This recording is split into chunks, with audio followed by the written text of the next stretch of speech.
あら、嫌だわ。私のミトちゃん。フロントのエンブレムが日に焼けちゃって色が剥げてきちゃったわ。後ろは綺麗なんだけど、駐車場が南向きでフロントばかり日が当たるからなんでしょうね。どれどれ。本当だ。やっぱり紫外線で色あせていくんだよね。君の顔のお化粧みたいにね。まあ失礼ね。私はちゃんと紫外線対策してるわよ。今日だってちゃんとシャドウを多めに塗りたくってきたわよ。もうセクハラよね。ごめんごめん。お詫びにエンブレム交換してあげるよ。新しいエンブレムを入手したからね。本当ありがとう。やっぱり持つべきものは男友達ね。新しいエンブレムをそのまま古いエンブレムの上に貼り付ける人もいるけどね。やっぱりね、古いエンブレムは剥がした方が後々綺麗だからね。今、少し下の部分にキリで穴を開けてみたけど、こうやってね、できるだけキリを寝かせて、下の台座を傷つけないように少し穴を開けるんだよ。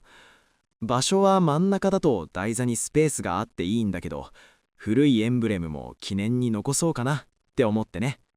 少し開いた穴にラジオペンチを差し込んで持ち上げていきます。少し下が持ち上がりましたね。こうして少しずつ外していきます。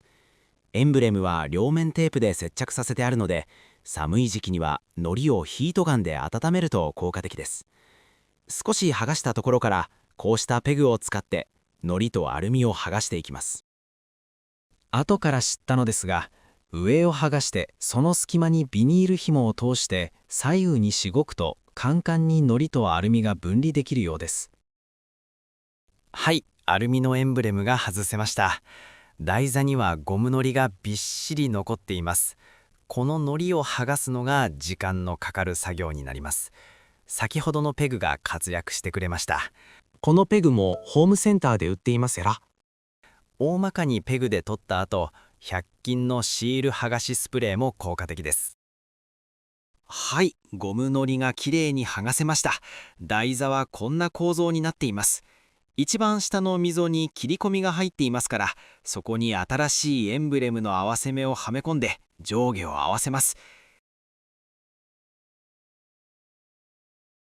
では、新しいエンブレムのシールを剥がして取り付けましょう。はい、取り付けが完了しましたよ。最後に表面保護シールを剥がすと、新しいエンブレムが綺麗ですね。まあ、ありがとう。私のお化粧よりもずっと綺麗だわ。少し悔しい。この動画が気に入っていただけたら、チャンネル登録をお願いします。